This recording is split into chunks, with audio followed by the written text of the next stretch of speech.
మా సంఘంలో మాయలోళ్ళు లేకుండా చేయి ప్రభువా అని ప్రార్థన చేసుకుందాం. ఈ మాయా మోసం టక్కర లేకుండా దేవుని ప్రార్థన కూడా అదే. పరలోకంలో నుండి ప్రభువు విజ్ఞాపన చేస్తున్నాడు మనందరి గురించి. మాయలోళ్ళుగా రాకూడదు నాయన సంఘానికి. మనం ఆదికాండం 28వ అధ్యాయం ధ్యానం చేస్తూ ఉన్నాం. ఒక్కసారి దయచేసి చదవండి. ఆదికాండం 28. హలో. యాకోబు బెయేర్షెబా నుండి బయలుదేరి హారాను వైపు వెళ్ళుచు ఒక చోట చేరి ప్రొద్దుగుంకినందున అక్కడ ఆ రాత్రి నిలిచిపోయి ఆ చోటి రాళ్లలో ఒకటి తీసుకొని తనకు తలగడగా చేసుకుని అక్కడ పండుకొనెను. అప్పుడు అతడు ఒక కల కనెను. 17వ వచనం. 17. భయపడి ఈ స్థలం ఎంతో భయంకరము, ఇది దేవుని మందిరమే గాని వేరొకటి కాదు, పరలోకపు గవిని ఇదే అనుకొనెను. ప్రార్థన చేద్దాం.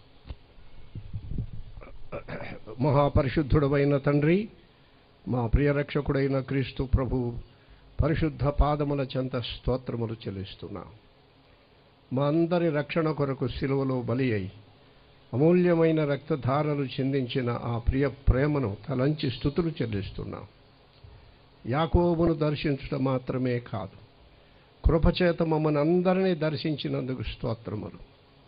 కల్వరి శిలువ దర్శనం, దేవుని మందిర దర్శనం మాకు దయచేసినందుకు స్తోత్రములు.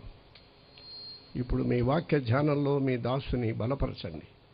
వినుచున్న మీ ప్రజలకు క్షేమకరమైన వాక్యం అందించి మీ నామానికి మహిమ కలిగించుకోమని ప్రభు అయిన యేసు నామమున ప్రార్థించి వేడుచున్నాము తండ్రి. ఆమేన్. ప్రభునందు ప్రియులారా, మనం గతంలో ధ్యానం చేసినట్లుగా యాకోబు ఒంటరిగా పారిపోతున్నాడు.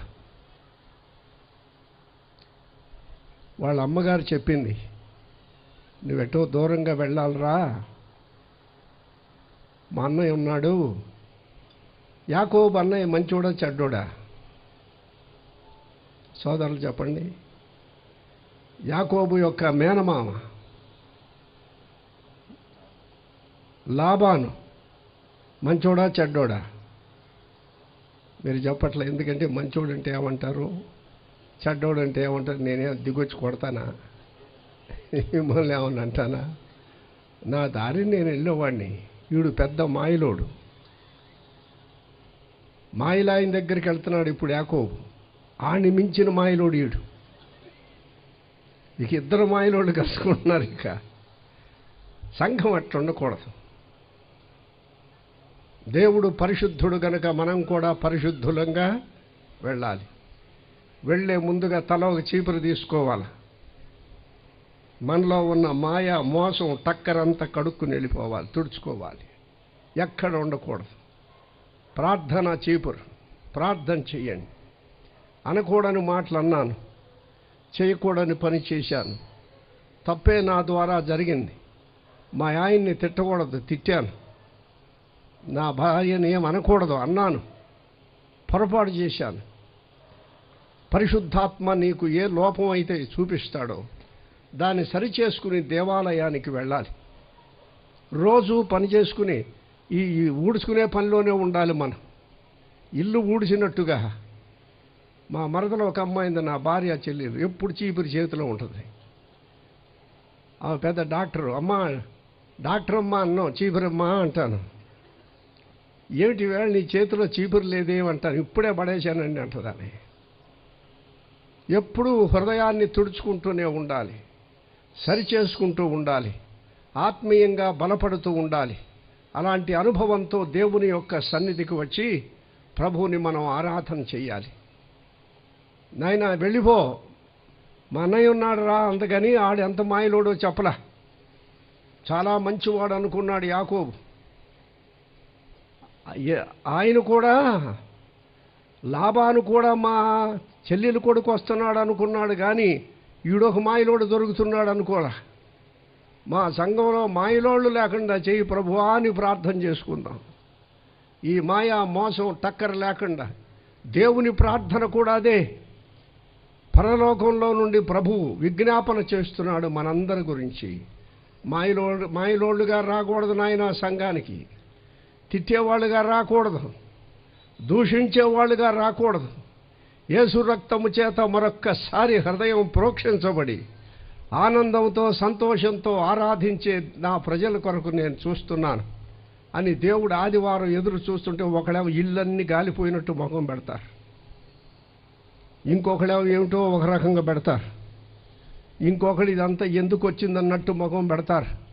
ఇలాంటి ముఖాలు ఇంట్లో చూస్తే మనమే అడుగుతాం, ఏమిటి అమ్మాయి ముఖం అట్టబెట్టేవేమిటి అంటాం. నేను ఎట్టబెట్టాను అంటది తిరగబడి. దేవుడు కూడా అట్టగా అడుగుతాడు, నాయన ఏ ఇళ్ళన్ని గాలిపోయినాయి అట్టొచ్చేవే మందిరానికి అంటాడు. కనుక సంతోషంతో లోకస్తులకి లేనటువంటి ఆనందం, వారి పాపములు క్షమించబడలేదు, ప్రభువు మనకు ఆ గొప్ప రక్షణ భాగ్యాన్ని దేవుడు మనకు దయచేసినందుకు ఆనందంతో, పాపాలు క్షమించబడిన సంతోషంతో ఒక గొప్ప దేవుని సన్నిధికి మనం వెళుతున్నాం సజీవుడైన వానికని. ఆయనే మన పరమ తండ్రి అని వెళ్ళి సాష్టాంగ నమస్కారం చేయాలనిపిస్తుంది. కొన్నిసార్లు సాష్టాంగ నమస్కారం చేస్తే మన విశ్వాసి దేవుడు తెక్కలోడు అనుకుంటారు మనం. అందుకని వాళ్ళ కోసమే మోకరించి మనం ప్రార్థన చేస్తాం. అలాంటి దేవుని కలుసుకోబోతున్నాడు ఇప్పుడు యాకోబు. వెళ్ళాడు. నిన్న మనం ధ్యానం చేశాం. యాకోబునకు వెళుతూ ఉండగా ప్రొద్దు కుంకింది, చీకటి పడింది. ఆ రాళ్లల్లో ఒక రాయి యాకోబుకి దొరికింది. మంచి రాయి. తల కింద పెట్టి చూశాడు. బెస్ట్, మా అమ్మ నాకెప్పుడు ఇట్టాడి దిండు ఎప్పుడు ఇవ్వలేదు, చాలా బాగుంది, మంచి విశ్రాంతినిస్తుంది. ప్రయాసపడి చెప్పండి, భారం మోయిచున్న సమస్తమైన వారలారా నా యొద్దకు రండి, నేను మీకు, అది రాయైనా రాయిగా తగలలేదు, మెత్తగా హాయిగా. ప్రభువులో రక్షణ, పాప క్షమాపణ భాగ్యం ఎంత గొప్పది. దేవుడిచ్చిన ఈ మహాకృప. తల కింద పెట్టి చూశాడు, సైజు సరిపోయింది, బాగుంది. రాయి ఇదేదో గుచ్చుకూడదు అనుకున్నా గుచ్చుకోవట్లా, ఇది హాయిగా విశ్రాంతినిచ్చేటట్టుంది. ఈవేళ పగలంతా నడిచి నడిచి నడిచి నడిచి ప్రయాసపడ్డాను, దానికి తగిన ఫలితం కనిపించేటట్లుగా ఉంది. ఆహా, రాయి నాకు తగిన దానివే దొరికావు నువ్వు కదా. యేసు ప్రభువు మనందరికీ చాలినవాడు, అందరికీ చాలినవాడు. పిల్లల్ని, పెద్దల్ని, వృద్ధుల్ని అందరినీ చక్కని మార్గంలో నడిపించేవాడు.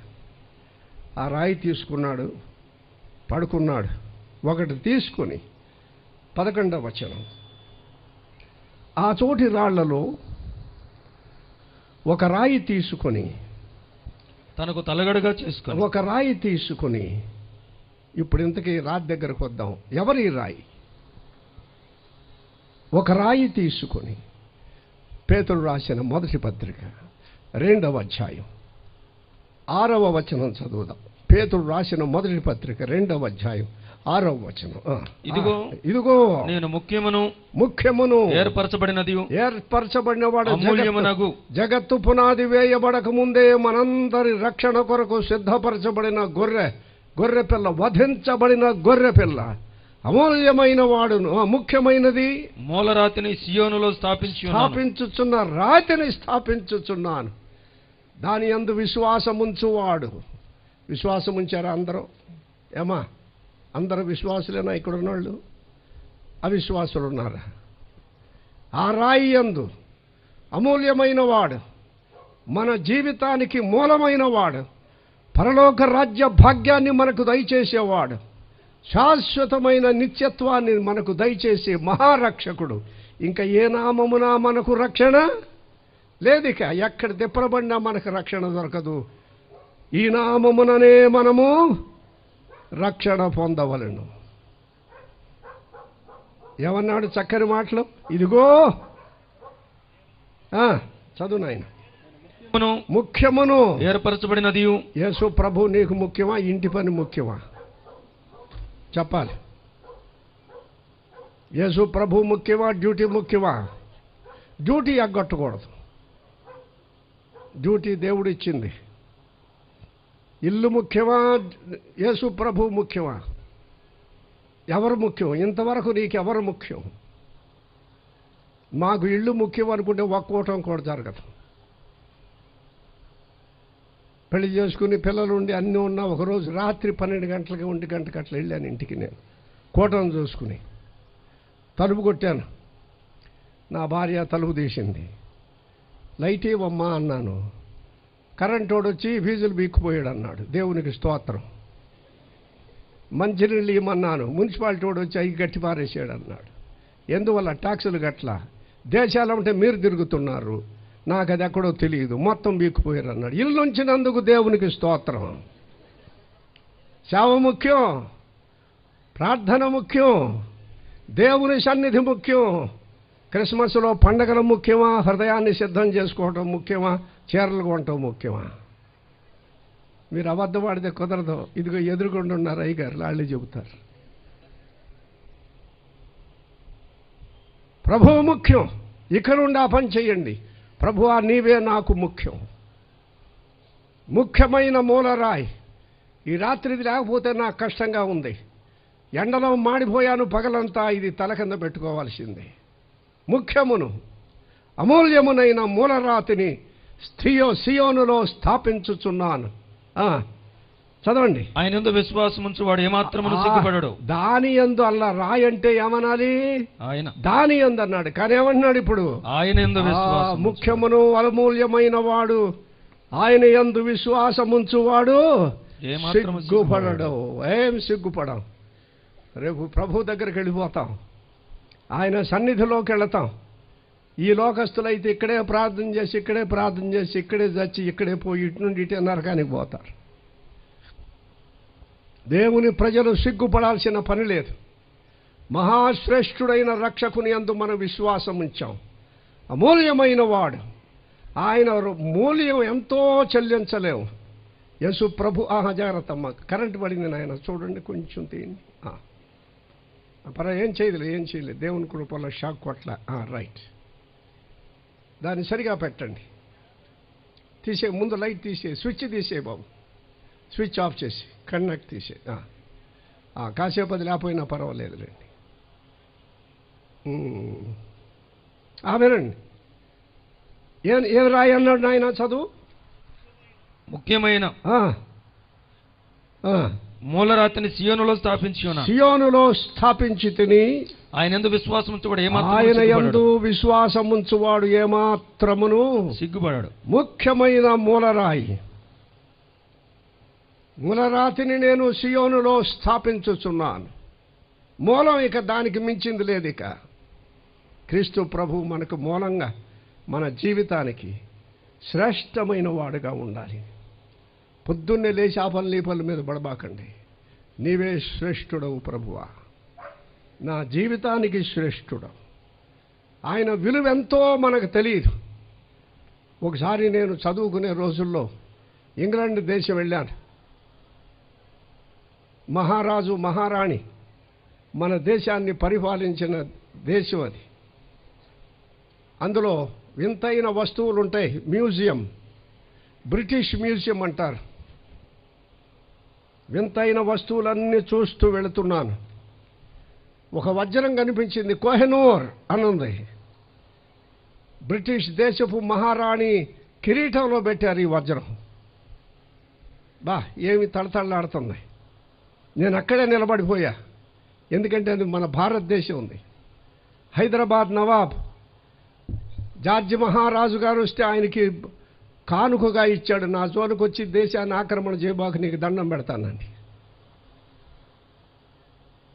మహారాణి కిరీటంలో ఉంది, లైట్ వెలిగినట్టు వెలుగుతుంది. అక్కడే నిలబడిపోయాను. చాలా సంతోషించాను. ఎందుకో తెలుసా? దాని విలువ ఎవరికీ తెలియదు. మహారాణి సంవత్సరానికి ఒక్కసారి ఆ కిరీటాన్ని పెట్టుకుంటుంది. చాలామంది ప్రజలు ఆమెను చూడటానికి వస్తారు. ఇప్పుడు దాదాపు వృద్ధురాలు అయిపోయింది, 105 ఏళ్ళు. అక్కడ నిలబడి వచ్చే వాళ్ళందరూ చెబుతున్నా, ఇది మాదే, ఇది మాదే, ఈ కోహినూర్ మాదే, మా దేశం నుండి వచ్చింది, ఇది విలువ ఎవరికీ తెలియదు అన్నాను. పోలీసుడు వచ్చాడు. వాడు లోపలికి వేసుకుపోయేటట్టున్నాడని వస్తాను స్వామి అన్నానే. చలో ఇక్కడ కాదు, నీ మాటలు ఇక్కడ కాదు. కానీ విలువైన వాడు ఆయన. విలువ లేని పనులు ఎందుకమ్మా చేయడం? విలువ లేని వాటికి ఎందుకయ్యా పోరాటం? మనం చేసే పని విలువైందిగా ఉండాలి. దేవుని కొరకు నీవే పని చేసినా అది గొప్ప విలువైంది, ఎంతో శ్రేష్టమైంది, అదే మిగిలేది ఇక నీకు. కనుక ప్రభువు కొరకు ప్రయాసపడండి. వ్యర్థము వ్యర్థము సమస్తమును వ్యర్థం, కానీ ప్రభువునందు మీ ప్రయాస వ్యర్థము కాదు. శ్రేష్టమైన పని దేవుడు మనకు అనుగ్రహించాడు. ప్రార్థన వ్యర్థం కాదమ్మా. దేవుని వాక్యాన్ని చదువుకోండి, వ్యర్థం కాదు. ప్రభు సన్నిధికి రండి, వ్యర్థం కాదు. దేవునికి ఇవ్వండి, వ్యర్థం కాదు. ప్రభు కొరకు చెమట పట్టేటట్టుగా ప్రయాసపడండి, వ్యర్థం కాదు.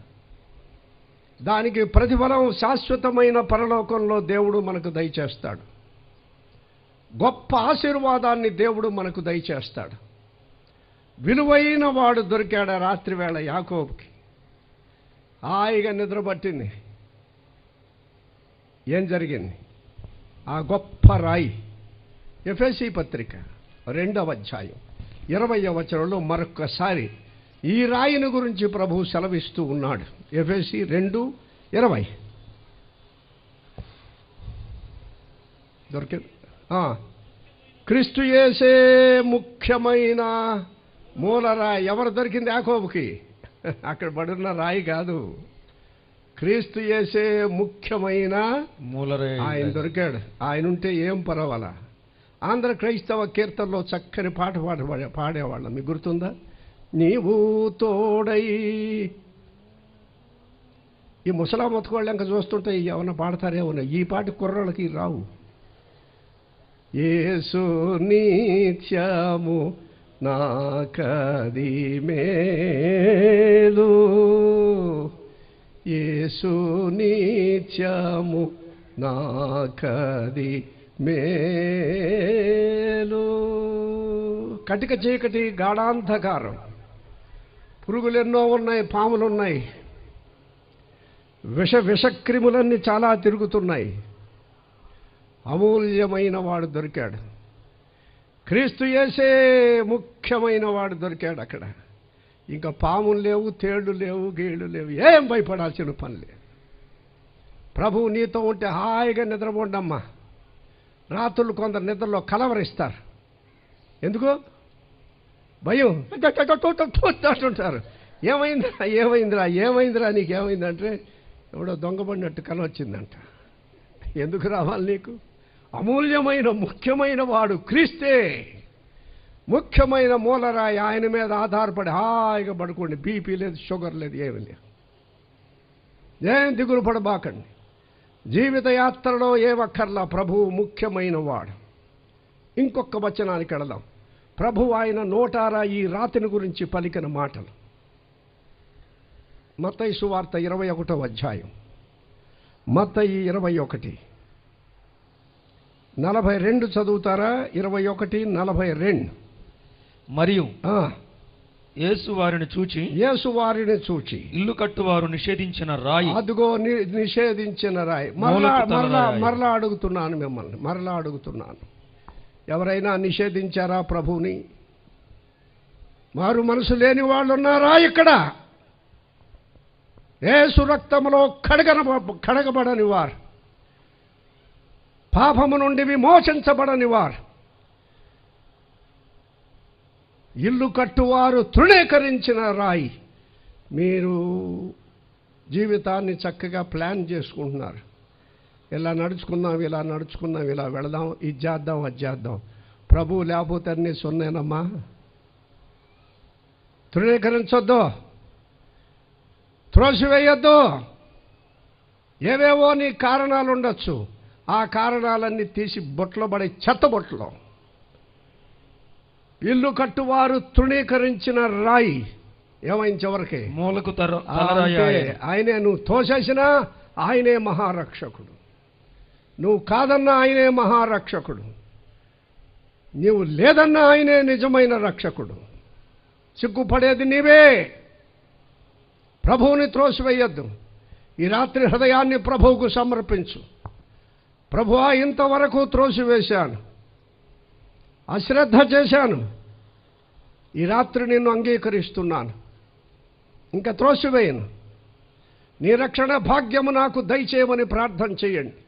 ప్రభు నీలోకి వస్తాడు, నీ ప్రతి పాపమును క్షమించి వేస్తాడు, నిన్ను నీతిమంతుడిగా చేస్తాడు. రక్షణానందం అంటే ఎంత గొప్పదో నీకు అర్థమవుతుంది.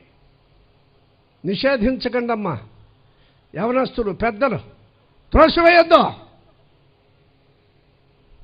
దేవుని కొరకు ఏదో పని చేస్తానంటున్నావు, మార్పు లేకుండా ఏమి నువ్వు చేసేది? వాడు పళ్ళపొడి అమ్ముతున్నాడట, కంపెనీ నుండి వచ్చిన కొత్త రకం పళ్ళపొడి, దంతాలకు మంచిది, పళ్ళకు మంచిది, వెనక పళ్ళకు మంచిది, పక్క దంతాలకు మంచిదని అమ్ముతూ ఉంటే ఎవడో కుర్రాడు దగ్గరికి వచ్చి చూశాడు, నీ దంతాల నూడిని కదరా అన్నాడు. నేను పెద్దవాళ్ళు లేవాయి అన్నాడంట. ఈడు పళ్ళన్నీ పోయినాయి, ఈడు పళ్ళ కంపెనీకి పళ్ళు బలపడే ఏమో అమ్ముతున్నాడు. మీరు ఇది మానాలి. ప్రార్థన, భక్తి, గుడి, మారు మనసు పొందే పని చేయండి, రక్షించబడండి. ప్రభువుని రక్షకుడుగా చేర్చుకోండి మొదట, తర్వాత పళ్ళబొడి సంగతి. తిరిగి జన్మించాలి. ఇల్లు కట్టు వారెవరూ నిషేధించొద్దు. చివరికి ఆయనే రక్షకుడుగా ఉంటాడు. ఇంత శ్రేష్టమైన తలరాయి, మూలరాయి, అమూల్యమైన వాడు. ఇంకా పాత నిబంధనలో చాలా విషయాలు ఉన్నాయి. ఇలాంటి రక్షకుడు యాకోబుకు దొరికాడు. ఎంత ధన్యుడు! మీకు దొరికితేనమ్మా నిజంగా మీరు ధన్యులు. కోటీశ్వరు లాటరీలో 1000 కోట్లు వచ్చినట్టే. మనం పేదవారం కాదు, దిక్కులేని వారం కాదు. క్రీస్తు ప్రభు ఉంటే సర్వస్వం మనకున్నట్టే. ఈ లోకం మందే, పరలోకం కూడా మందే. రక్షించబడకపోతే ఈ లోకమే అంతే, ఆగిపోద్ది. ఆ లోకం లేదు. కనుక ఈ రాత్రి వేళ రక్షించబడండి. ఆ రాయి దొరికింది. అయ్యగారు పొద్దున్నే లేచాడు. 16వ వచనం. ఎక్కడ 16? ఆదికాండం 16. యాకోబు నిద్ర తెలిసి నిశ్చయముగా యెహోవా ఈ స్థలమందున్నాడు. దేవుడు ఇక్కడే ఉన్నాడు. నిశ్చయముగా యెహోవా ఈ స్థలమందున్నాడు. అది నాకు తెలియకపోయింది. అరే రే రే రే రే రే రే తెలియదు. తెలియకే పడుకున్నా. నీకు తెలియదు, దేవునికి తెలుసు. ఆయన నిన్ను వెతుకుతున్నాడు. గుర్తుపెట్టుకోండి. క్రైస్తవ్యంలో ఉన్న శ్రేష్టత ఏమిటో తెలుసా? మనం దేవుణ్ణి వెతకక్కర్లా, దేవుడు మనల్ని వెతుకుతున్నాడు. నశించిన దానిని అంతే, ఆయనే, మనం వెళ్ళక్కర్లా. నేను ఒకసారి చాలా దూరం నుంచి వస్తూ ఉన్నాను కారులో. నా స్నేహితుడు కారు డ్రైవర్ ఎదురుగా వస్తున్నాడు. మూట నెత్తిన పెట్టుకున్నాడు. కారు ఆపి దగ్గరికి వెళ్ళాను. ఎక్కడికి వెళుతున్నావయ్యా? చాలా దూరం వెళుతున్నాను అన్నాడు. దేని కొరకు? పాపక్షమాపణ కొరకు. పాపక్షమాపణ కొరకు నువ్వు ఎక్కడికి వెళ్ళక్కర్లా, దేవుడు నీ దగ్గరే ఉన్నాడు. నీవు ప్రార్థన చేస్తే ప్రభు నీ కోటి పాపాలు క్షమిస్తాడు. దూరం వెళ్ళొద్దు, ఎక్కడికి వెళ్ళొద్దు. నా మాట నా కారులో ఎక్కువ ఇంటికి తీసుకెళ్తాను. ఉచితంగా ప్రభువు రక్షణ దయచేసేవాడు. ప్రభువు నిన్ను వెతుకుతున్నాడు. ఈ రాత్రి అయినా దేవునికి దొరకండమ్మా. బురద మట్టలు తప్పుకుని తిరిగినట్టుగా తిరుగుతున్నారు ఇంతకాలం రక్షించబడకుండా. ఒక అమ్మాయి అందే రక్షణ పొందమ్మా అంటే కాలేజీ లైఫ్ అండి అంది. అబ్బా ఏమి ప్యాషన్గా చెప్పేవండి. చస్తే నరకం ఉందండి. అమ్మగారండి మారు మనసు పొందండి. కుర్రాళ్ళు కూడా అంతే, మారు మనసు పొందు నాయనండి. ఎస్ సి అవుద్ది నీ పని. సి మాట్లాడబాకండి ఎదురు. ఇంత గొప్ప రక్షణ ఏమన్నాడు? నిర్లక్ష్యము చేసిన ఎడల ఎలాగూ నరకం తప్పించుకోలేవు. జాగ్రత్తగా బతుకుండగానే నరకం అనుభవిస్తావు. యేసు లేని జీవితం.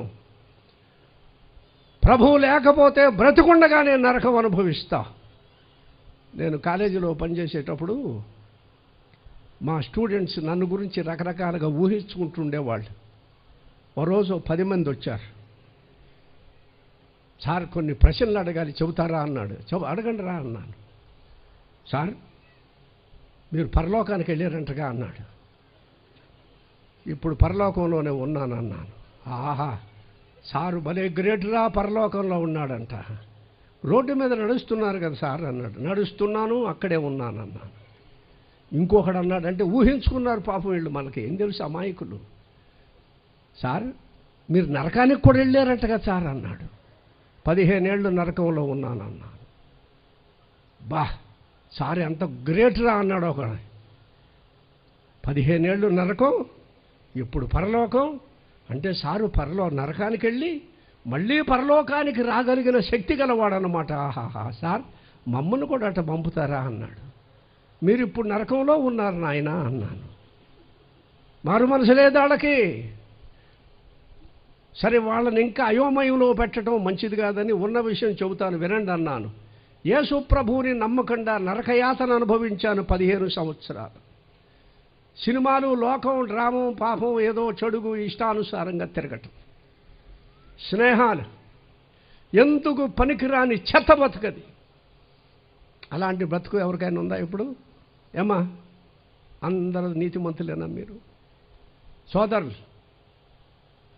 ఆ తరువాత 15 సంవత్సరాల తర్వాత ప్రభువును తెలుసుకున్నాను.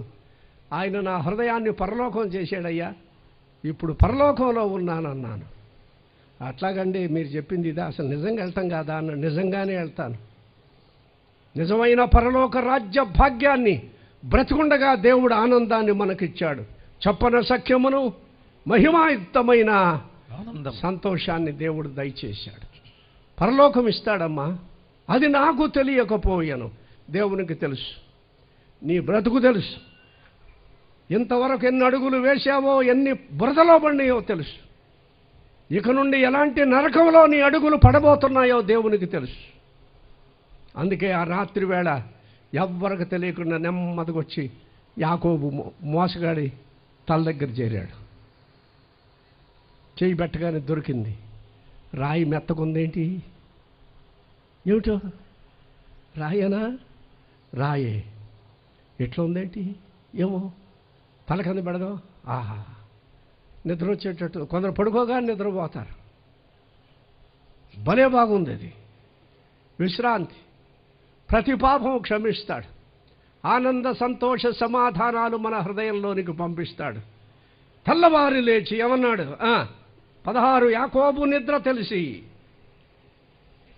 నిశ్చయముగా యెహోవా ఈ స్థలమందు ఉన్నాడు. ఆహా, ఇది నాకు తెలియకపోయాను. అది నాకు తెలియకపోయాను. భయపడి ఈ స్థలము ఎంతో భయంకరము, ఎంతో భయంకరము. దేవుని మందిరమే గాని. ఆగండి. ఈ స్థలము భయంకరము ఎందువల్ల? అక్కడ ఇంకొక కారణం మనకు చెప్పాలి. అటు వెళ్ళాడు, రాయి దొరికింది, నిద్రపోతున్నాడు. మళ్ళా దైవ దర్శనం కలిగింది. ఆ దర్శనం దగ్గరికి వెళదాం. 12వ వచనం, 28-12. అప్పుడు అతడు ఒక కల కనెను. అందులో ఒక నిచ్చెన భూమి మీద నిలువబడి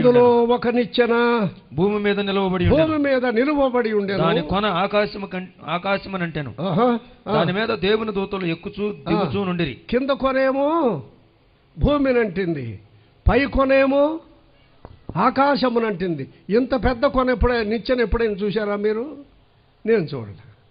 మన ఇళ్ళకే సరిపోయే నిచ్చెనలు వస్తాయి. ఏమిటిది? ఇటు భూమిని అటు ఆకాశాన్ని కలుపుతోంది నిచ్చెన. పాపమానవుడు భూమి మీద ఉన్నాడు. వీడెక్కి దేవుడి దగ్గరికి వెళ్ళిపోవచ్చు. ఆ చివర పరలోకంలో ఉంది. ఒకేసారి దేవుడు భూమి మీద ఉండగలడు, పరలోకంలో ఉండగలడు. ఆయన సర్వాధికారి అయిన దేవుడు. తిమోతికి పౌలు రాస్తూ అన్నాడు, తిమోతి ఏమన్నాడు? తిమోతి, గుర్తుందా మీకు ఆ వచనం? 1 తిమోతి 2వ అధ్యాయం 5-6 వచనాలు చదవండి. నిచ్చెనను గురించి పౌలు చక్కగా తిమోతికి వ్రాస్తూ ఉన్నాడు.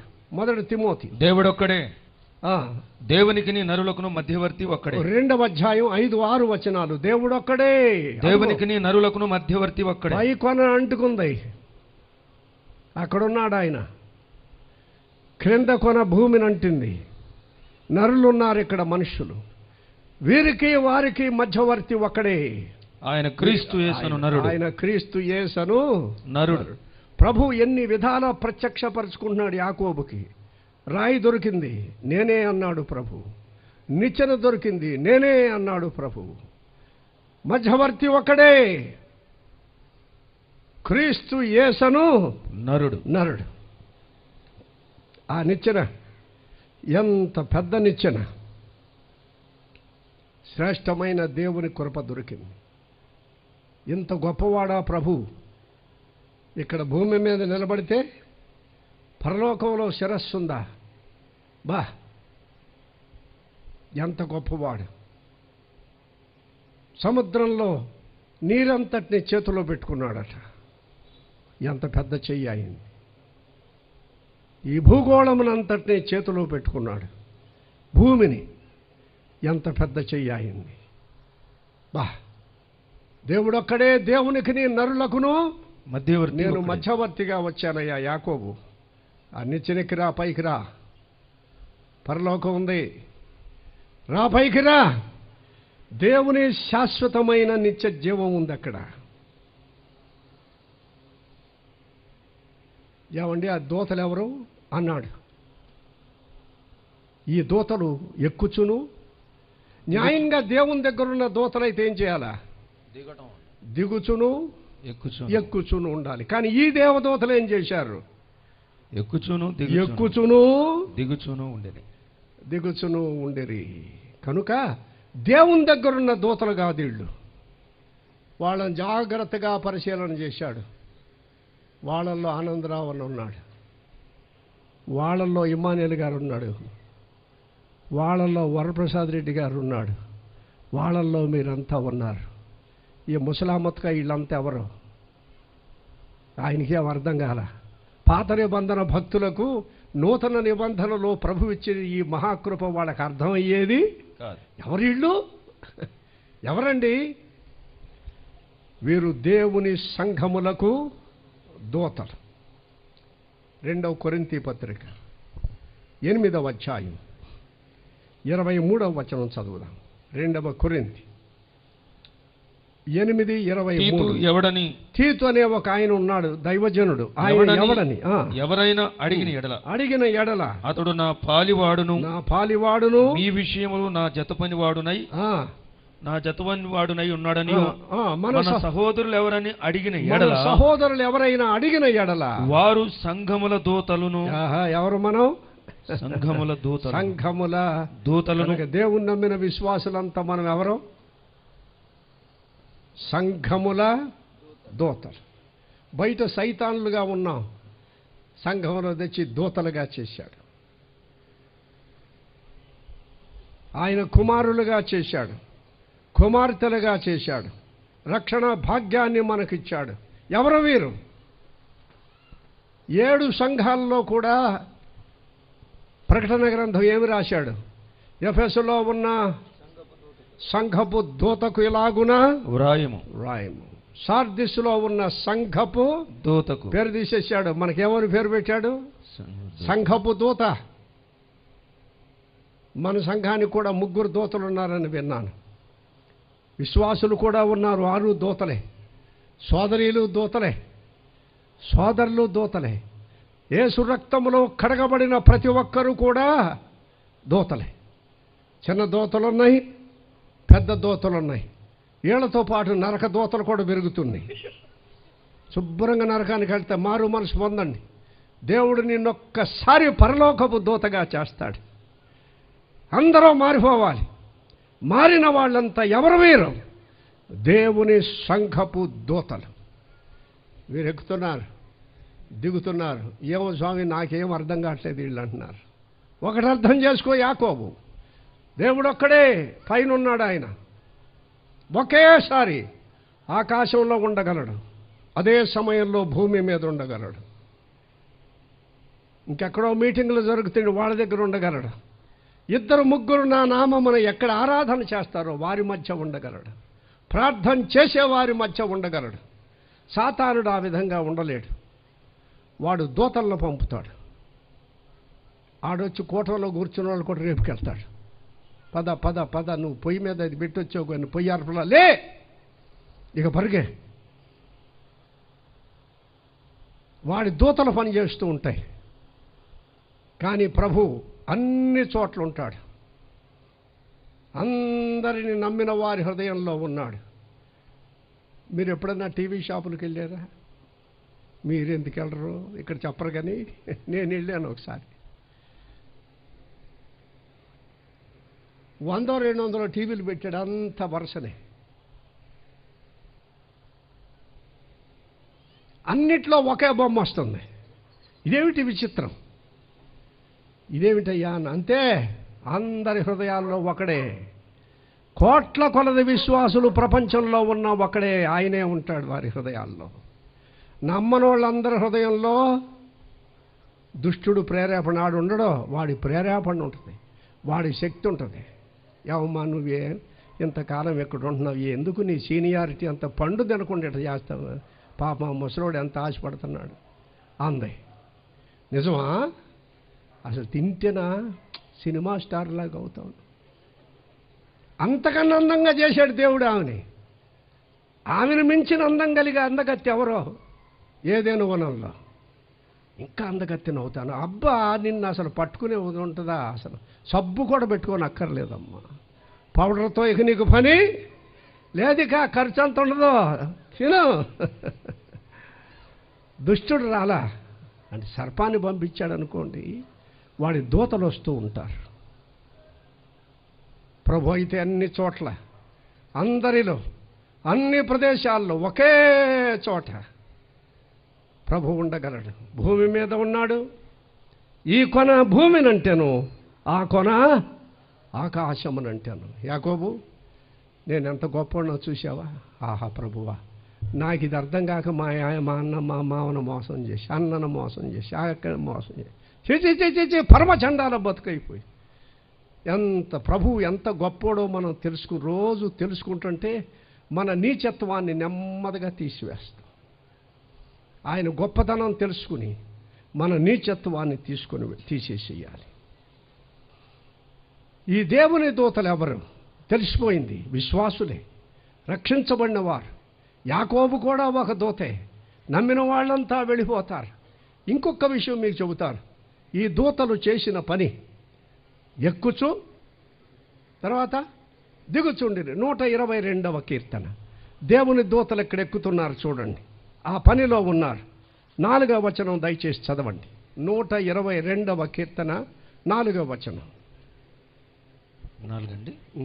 ఇశ్రాయేలులకు నియమింపబడిన శాసనమును బట్టి. అందరూ తీశారా? 122:4. ఇశ్రాయేలులకు నియమింపబడిన శాసనమును బట్టి, ఇశ్రాయేలునకు నియమింపబడిన శాసనమును బట్టి యెహోవా నామమునకు కృతజ్ఞతాస్తుతులు చెల్లించుటకై, దేవునికి కృతజ్ఞతాస్తుతులు చెల్లించుటకై వారి గోత్రములు యెహోవా గోత్రములు దేవుని నమ్మిన వారు అక్కడికి ఎక్కి వెళ్ళును. మీ గుడి కూడా ఎత్తుగానే కట్టారు. మా గుడి ఎత్తే. దావీదు కట్టిన గుడి చాలా ఎత్తుగా కట్టాడు, 7 కొండల మీద. యెహోవా గోత్రములన్నీ అక్కడికే ఎక్కి ఎక్కి ఎక్కి ముతక పాటలు పాడుకుంటూ వెళతారు. దేవునికి కృతజ్ఞతాస్తుతులు చెల్లించుటకై. ఎందుకు వెళ్ళాలి గుడికి? ఎందుకమ్మా? ఎక్కి వెళ్ళుట. కష్టాలు, సమస్యలు, బాధలన్నిటినీ తీర్చుకుని దేవుని సన్నిధికి ఎక్కి వెళ్ళాలి. దేవునికి కృతజ్ఞతాస్తుతులు చెల్లించుటకై దేవుని బిడ్డలందరూ అక్కడికి పరిగెడుతున్నారు. ఏ ఆదివారం కూడా మానబాకండి. కృతజ్ఞతా హృదయం ఉండాలి. ప్రభువు నన్ను రక్షించాడు కనుక నేను ఆయనకు స్తోత్రం చెల్లిస్తాను. నా పాపము నుండి విడిపించి నన్ను దేవదూతగా చేశాడు. అంతకుముందు సాతాను దూతను, ఈవేళ నన్ను మార్చేశాడు. అందుకు కృతజ్ఞతా స్తోత్రము చెల్లించుటకు దేవుని దూత సాతాను హృదయం రానివ్వకండి. నేను మధ్యాహ్నం చెప్పాను, కృతజ్ఞతాస్తుతి చెల్లించే హృదయమే ఉండాలి. ప్రభువిచ్చిన రక్షణను బట్టి స్తోత్రం చెల్లించాలి. రోజు ఆ కృతజ్ఞతలు చెల్లించుకుంటుండాలి ప్రభువునకు. ప్రభువిచ్చిన రక్షణను బట్టి దినదినం స్తుతులు చెల్లిస్తూ యెహోవా గోత్రములు అక్కడికి వెళ్ళి దేవుని మందిరమునకు ఎక్కి వెళ్ళే అనుభవం మనకుండాలి. ఎక్కుచును. ఇంకో మాట ఏమన్నాడు? దిగుచును. ఆ మాట విన్నారా? ఏమన్నాడు? దేవునికి స్తుతి చెల్లించుటకు ఎక్కుచును. మత్తయి సువార్తలో ఒక్క మాట చదువుదాం. 14:23 చదవండి దయచేసి. మత్తయి 14:23. ఆయన ఆ జనసమూహములను పంపివేసి ప్రార్థన చేయుటకు ఏకాంతముగా కొండ ఎక్కేశాడు. పైకి ఆయనే ఎక్కి వెళ్ళాడు. ప్రార్థన అనుభవం, దేవుని స్తుతించే అనుభవం, ఎక్కి వెళ్ళే అనుభవం కష్టమే, బాధే, శ్రమే అయినా సరే ఎక్కండి, కష్టపడండి. ప్రభువు కొరకు, ఆరాధన కొరకు. ఏ ఆరాధన మానద్దు. 52 ఆదివారాల్లో ఏ ఆదివారం కూడా మానద్దు. అయితే ఒకటే ముఖ్యం, కృతజ్ఞతా హృదయం ఉండాలి. ప్రభువు నన్ను రక్షించాడు, నా పాపములన్నీ క్షమించినందుకు నేను ఆయనకు స్తోత్రం చెల్లిస్తాను. కృతజ్ఞతా హృదయం కావాలి. నువ్వు రావడం ముఖ్యం, నీ హృదయం ముఖ్యం. వాళ్ళు నన్ను అట్టన్నారు, వీళ్ళు నన్ను ఇట్టన్నారు, ఎవరో ఇట్టన్నాడు, ఏమయ్యా నన్ను ఎందుకు తిట్టావు, ఇక ఇవన్నీ పెట్టుకుంటే అవదు. అది సరైన ఆరాధన కాదు. వారి మీద వీరి మీద నాకు పగ ఉంది, వద్దో తీసేయండి ఇవన్నీ. క్షమించేవారు ధన్యులు. ప్రభువు మిమ్మల్ని క్షమిస్తాడు. క్షమాపణ చాలా ముఖ్యమైంది. నేను అప్పుడప్పుడు చెబుతుంటాను. మా సహోదరి ఒక ఆమె బాప్తిస్మం కావాలంది, హిందువులు. అయ్యగారు బాప్తిస్మం ఇస్తారా అంది. ఇస్తానమ్మా, అందరికి ఇస్తున్నాం కదా సభల్లో, మీరు ఎంత కాలం నుంచి వస్తున్నారు, ఎప్పుడు తీసుకుంటారా అని చూస్తున్నా అన్నాను.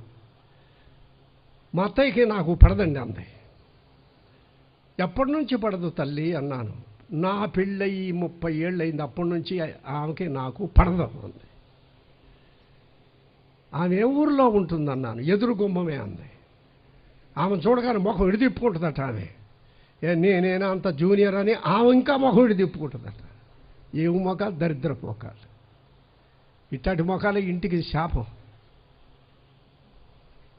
బాప్తిసం తీసుకుంటున్నావు కనుక ఏం చేయబోతున్నావు అన్నాను. అది మీరు చెబుతారని అడిగాను. అయ్యా అంది. ఇంటికెళ్ళి భోజనానికి పిలువు. అత్తగారు మా ఇంటికి భోజనానికి రా, నేను బాప్తిసం తీసుకుని మారిపోతున్నాను, ప్రభువుకు నా జీవితం ఇచ్చేస్తున్నాను, రమ్మను. నేను రాను అంటది, అయినా క్షమించు. పోగా ఇప్పుడా నువ్వు వచ్చేదంటది, అయినా క్షమించు. అన్నీ చెప్పే పంపించా. తూ అంటది, తుడుచుకుని వచ్చేసి. మీకు అది అలవాటేనమ్మా తూ అంటూ? ఇక అనబాకండి, ఉయ్యబాకండి. ఉమ్ము వస్తే చాలా అనారోగ్యం. మళ్ళీ ఏ ఇంజక్షన్ ఇచ్చినా ఉమ్ము రాదు. పోనీయబాకండి, మింగండి దాన్ని. ఏమైనా సరే క్షమించుకో అన్నాను. ఇంటికెళ్ళింది. బాప్తిసం తీసుకోబోయే పొద్దున్నే, అత్తగారు నేను ఈవేళ బాప్తిసం తీసుకుంటున్నాను, రేపు నీవు మా ఇంటికి భోజనానికి రావాలి. మన మధ్యలో చోటు చేసుకున్న ఏవేవో ఉన్నాయి. 30 ఏళ్ళ నుంచి క్యాన్సర్ ఉంది వాళ్ళిద్దరికి, సైతాన్లకి. ఇదంతా పోవాలి అనేసరికి అత్తగారు చాలా సంతోషించి, అమ్మా నేను అనుకున్నాను మీ ఇమ్మానుయేల్ గారు ఆ పని చేస్తాడు, బాప్తిసం ఇస్తాడని. ఎప్పటి నుంచో అనుకుంటాను, ఈవేళ వస్తే సాధ్యమైందా? సరే, ఎల్లుండి నీ ఇంటికి బాప్తిసం వస్తా, ఆ తర్వాత నీ ఇంటికి భోజనానికి వస్తా, ఆ తర్వాత నీవు నా ఇంటికి భోజనానికి రా అంది. సరిపోయింది.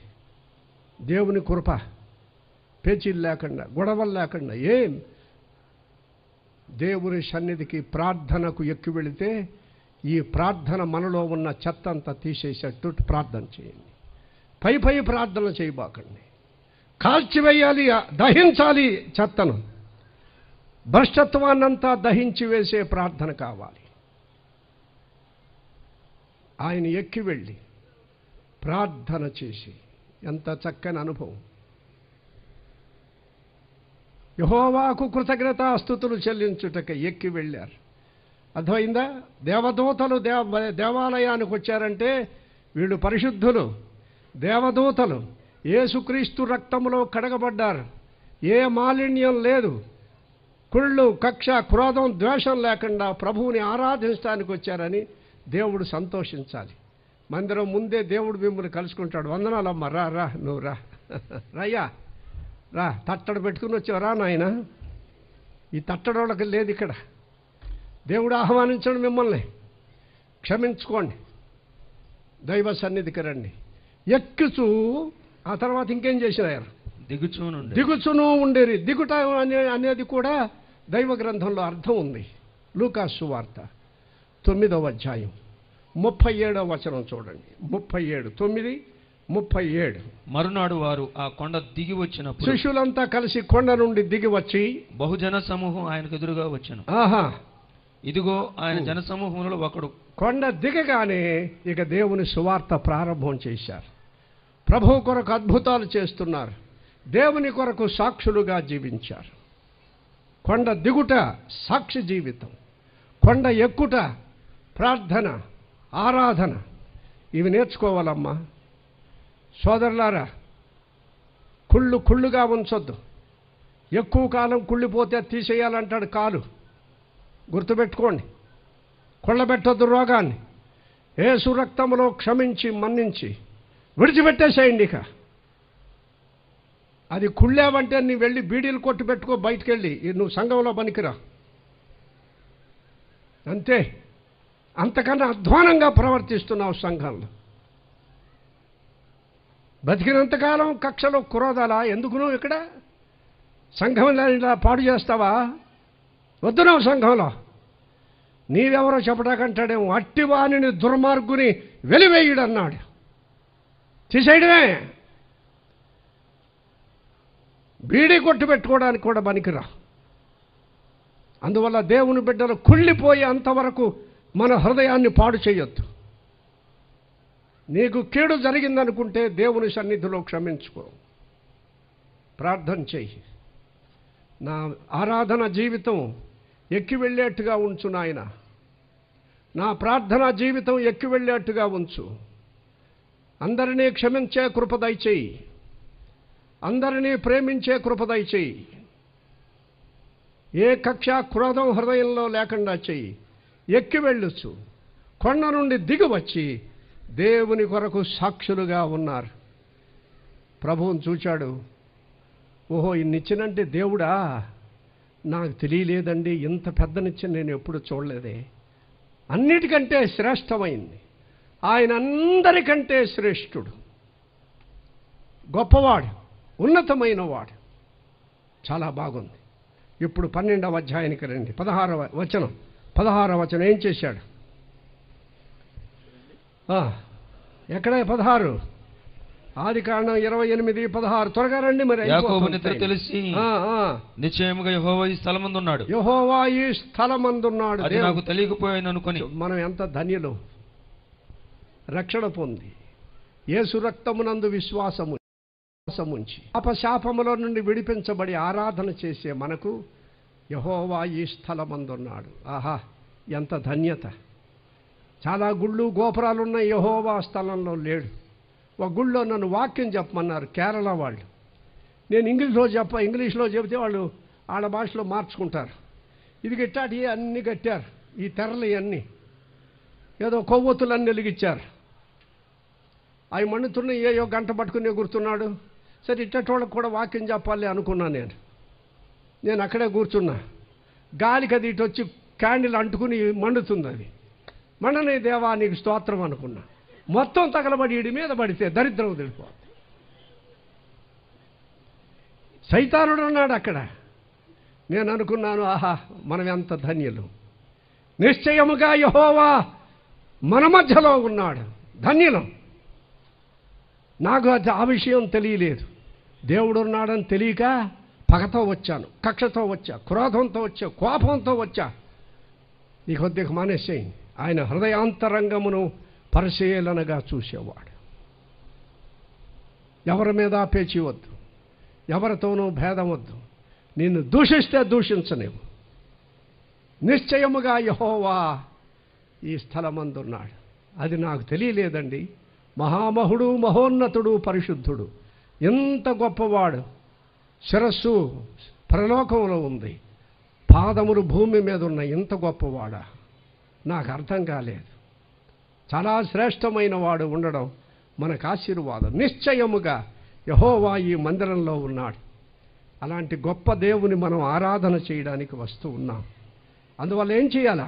చదవండి 16. అది నాకు తెలియకపోయాను అనుకుని భయపడి, ఈ స్థలము ఎంతో భయంకరము, ఇది దేవుని మందిరమే గాని. 18కి వచ్చాను ఆయన. 18. తెల్లవారినప్పుడు యాకోబు లేచి తాను తలగడగా చేసుకుని రాయి తీసి దానిని స్తంభముగా నిలిపి. స్తంభముగా, ఇదే పునరుద్ధానం. ఇంతవరకు తల కింద పడుకోబెట్టింది, ఇప్పుడేమైపోయింది? లేచి నిలబడింది. పునరుద్ధానం. లేచినాడురా సమాధి గెలచినాడురా యేసు, లేచినాడురా సమాధి గెలచినాడురా. రోడ్ల మీద చాలా మంది ఉంటారు. నువ్వు పాట పాడిన ఆయన, మీ దేవుడు లేచాడా అంటే ఏమంటారు? లేవలేదురా అంతేనా? ధైర్యంగా సమాధి ఖాళీ అయిపోయిందని చెప్పుకోగలిగిన వాళ్ళు మనమే. అందుకు మనం దేవునికి స్తోత్రం చెల్లించాలి. సజీవుడైన దేవుని మనం ఆరాధన చేస్తున్నాం. ఆ దేవుడే మనల్ని వెతికి పట్టుకున్నందుకు దేవునికి స్తోత్రం. ఆ రాతిని నిలువబెట్టి పునరుద్ధానపు శక్తి, దేవుని బలం ఉంది అందులో. మనం ఉదయం చదివాం పునరుద్ధానము. ఆ పునరుద్ధానము యొక్క బలము తెలుసుకొనవలనని. పునరుద్ధానంలో బలం ఉంది, ఆత్మీయ శక్తి ఉంది. దాని కొరకు ప్రార్థన చేయండి. ప్రార్థన ద్వారా శక్తి, ప్రార్థన ద్వారా బలం. ప్రార్థన మనం సరిగా చేస్తే లోకాశలు ఉండవు. ప్రార్థన సరిగా చేస్తే లోక సంబంధమైన తలంపులు ఉండవు. ప్రార్థన సరిగా చేస్తే హృదయంలో కల్మషం చారదు. బలమైన ప్రార్థన, శక్తివంతమైన ప్రార్థన. హృదయం పవిత్రంగా ఉంటుంది. ఆహా, ఎంత బాగుంది! అలాంటి బలమైన ప్రార్థన మనం చేయాలి. ప్రార్థన ద్వారా హృదయం పరిశుద్ధమైపోయింది. ఆయన పునరుద్ధానపు శక్తి యాకోబులో ప్రవేశించింది. రాతిని లేపి నిలబెట్టి, నిశ్చయముగా యెహోవా ఈ స్థలమందున్నాడు. నాకు తెలియలా, సమాధిని జయించి తిరిగి లేచిన వాడు ఎక్కడున్నాడు? ఇంకొక మాట చెప్పాడు ఈ రాతిని గురించి. ఆయన ఏం చెప్పాడో దయచేసి చదవండి, కొంచెం కిందికి రండి. తెల్లవారినప్పుడు యాకోబు లేచి తాను తలగడగా చేసుకుని రాయిని తీసి దాని స్తంభముగా నిలిపి దాని కొన మీద నూనె పెట్టాడు. దాని పేరు స్తంభం అన్నాడు. దేవుణ్ణి నమ్మిన వారికి ఆ పేర్లు ఉన్నాయి. మీ జ్ఞాపకం ఉందా? ఒక వచనం చదువుతారా? ప్రకటన 3:12. మరి పోలీసు వారి సమయం లేదేమో, త్వరగా 3:12. అదొక స్తంభముగా చేసి, ఆయనే కాదు మనల్ని కూడా స్తంభాలుగా చేస్తాను. జయించువానిని నా దేవుని ఆలయంలో ఒక స్తంభముగా చేసి, జయించువానిని స్తంభముగా. పునరుద్ధానపు శక్తి నీలో ఉంటే స్తంభం. దేవుడు నీ మీద ఆధారపడతాడు. మనం దేవుని మీద ఆధారపడితే దేవుడు మన మీద ఆధారపడతాడు. దేవుని సంఘంలో స్తంభాలుగా ఉండండి. పని తప్పించుకునే దొంగలుగా ఉండొద్దు. ప్రభు పని చేయడానికి సిద్ధపడండి. నేను మరలా చెబుతున్నాను, మీ ఇంటి పని చేసి ఎంత చెమటలు పడతాయో దేవుని పనిలో అంత చెమటలు పట్టేటట్టుగా చేయండి.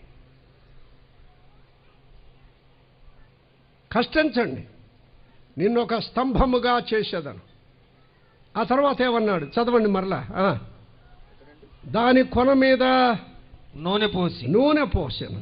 కొన మీద ఆత్మచేత అభిషేకించబడిన ప్రభు అయిన దేవుడు మనందరి కొరకు సిలువలో బలి అయిపోవడానికి దేవుడు ఆయనను సిద్ధం చేశాడు. నూనె, పరిశుద్ధాత్మ శక్తి. నీ ఆత్మ బలము దయచేయి ప్రభువా. పాపంలో పడిపోకుండా నన్ను కాపాడు. యవనస్తులు అంటారు, నమ్మాలని ఉంది కానండి, ఎక్కడ పడతాయి పడో. పరిశుద్ధాత్ముడు ఉన్నాడు. ఆయన శక్తి ఉంది, ఆయన బలం ఉన్నాడు. బలం మనకు సిద్ధంగా ఉందని నిలబెడతాడు. మేము 14-15 సంవత్సరాల్లో ప్రభువుని నమ్ముకున్నాను. నిలబెడుతున్నాడు, బలపరుస్తున్నాడు. ఆత్మశక్తి చేత కాపాడబడుచున్నా అని యోధాపత్రికలో రాశాడు. పరిశుద్ధాత్మ బలం, ప్రార్థనా బలం, దేవుని యొక్క శక్తి మనల్ని నిలబెడుతుంది. యాకోబుకు మొదట దర్శనం క్రీస్తు ప్రభు. ఆయన ఒక రాయి, సజీవమైన రాయి, మన జీవితాలకు తలరాయి. తరువాత నిచ్చెన, శాశ్వతమైంది. ఆయన ఒకేసారి నిచ్చెన పరలోకంలో ఉన్నాడు, అదే సమయంలో భూమి మీద ఉన్నాడు.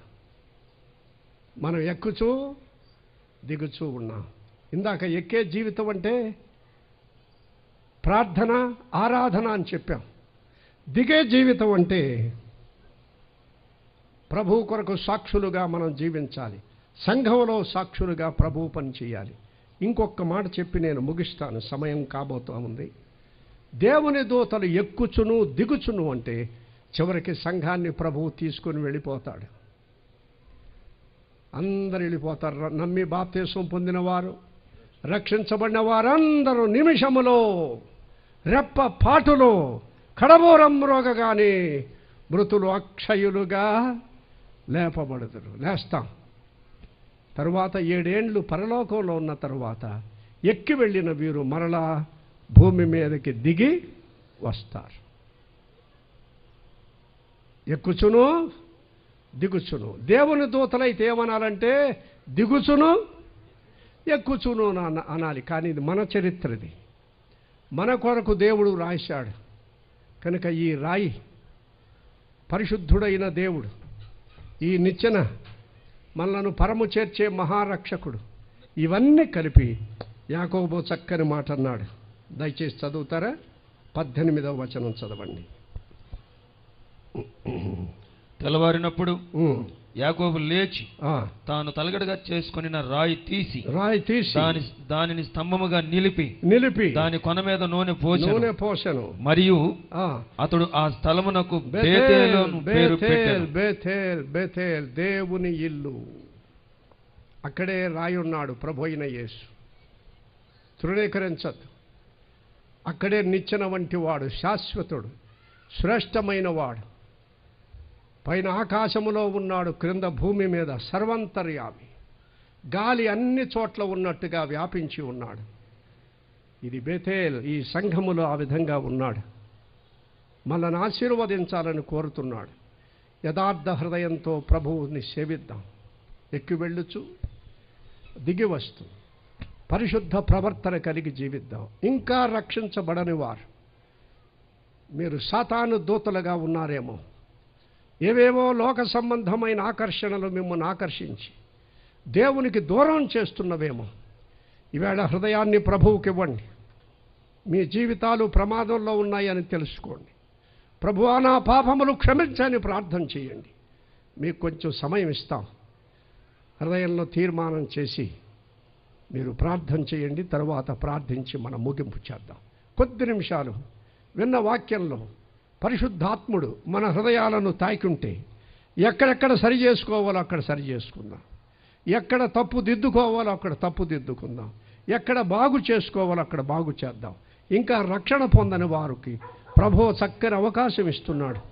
ఈ దినం ప్రభువును కోరుకోండి, ఆయన్ని చేరుకోండి, రక్షణ పొందండి. అందరూ ప్రార్థన చేసుకోండి. అందరి హృదయాల్లో దేవుని సన్నిధిలో స్తుతించుకోండి, స్మరించండి, తప్పులన్నీ క్షమించమని ప్రార్థన చేయండి. రక్షణ పొందని వారికి ప్రత్యేకంగా చెబుతున్నాను, యవనస్తులు, చిన్నలు, పెద్దలు, నా హృదయాన్ని నీకు ఇస్తున్నాను ప్రభువా. జీవితం రెస్ట్లెస్, యాకోబులాగా పారిపోయే బ్రతుకైపోయింది. నాకు ఒక రాయి, సజీవమైన రాయిలాగా దొరకండి. దొరికాడు, నీకు చేతిలోకి వచ్చాడు. పోగొట్టుకోవద్దు. ఇంత గొప్ప రక్షణ పోనివ్వద్దు. చిన్న ప్రార్థన చేసుకోండి. ప్రభువా, పాపినైనా నన్ను క్షమించు, నీ రక్షణ భాగ్యము దయచేయి. పశ్చాత్తాపంతో చేస్తే ప్రభువు క్షమిస్తాడు. మేము కూడా మీ కొరకు ప్రార్థన చేస్తాం. రక్షణ పొందేవారు ఎవరైనా ఉన్నారా? మీ కొరకు మేము ప్రార్థన చేస్తాం.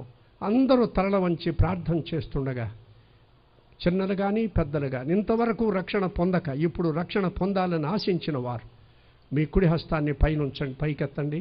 మీ కొరకు మేము ప్రార్థన చేస్తాం. ఎవరైనా కనిపించేలాగును చూపించండి అయ్యా. ఇంకా ఎవరైనా ఉన్నారా?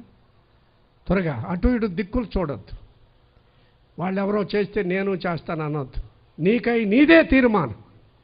ప్రభువా, పాపినైన నన్ను క్షమించని వేడుకోండి. సమయం అయిపోయింది. మనది ఎక్కువ సమయం లేదు. ఇది రక్షణ పొందే సమయం, ప్రభువును చేరుకునేది. ఎవరైనా ఉన్నట్లయితే మంచిది నాయన, దేవుడు దీవించుగాక. ఇంకెవరైనా కనపడేలాగున చేయి పైకెత్తాలి. మీరు ఇంకా రక్షణ పొందాలని ఆశిస్తే, ఎక్కడో కనిపిస్తున్నాయి మరి చేతులు దూరానికి, మీరు తీర్మానం చేయదలుచుకున్నవారు మీరు ముందుకు వస్తే మీ కొరకు ప్రార్థన చేస్తాం. పరిశుద్ధుడవును ప్రేమగల తండ్రి, మీ సన్నిధి మాతో ఉంచి ఇంతవరకు మిమ్మల్ని ధ్యానించడానికి ఇచ్చిన కృపకై స్తోత్రములు. మా కొరకే మీరు వెతుకుచూ వస్తున్నందుకు స్తోత్రాలు. మీ దీవెనాశీర్వాదములు మీ బిడ్డలతో ఉంచి కొందరైనా తీర్మానం చేసి రక్షణ పొందినట్లు కృప దయచేయండి. నమ్మిన వారు జీవితాన్ని బాగు చేసుకునే కృపనిచ్చి సహాయం చేయమని ప్రభు అయిన యేసు నామమున వేడుచున్నాము తండ్రి. ఆమేన్. అందరికీ వందనాలు. కొద్ది నిమిషాలు ఆ విధంగా ఎదురు చూడండి, ప్రకటన చేస్తారు.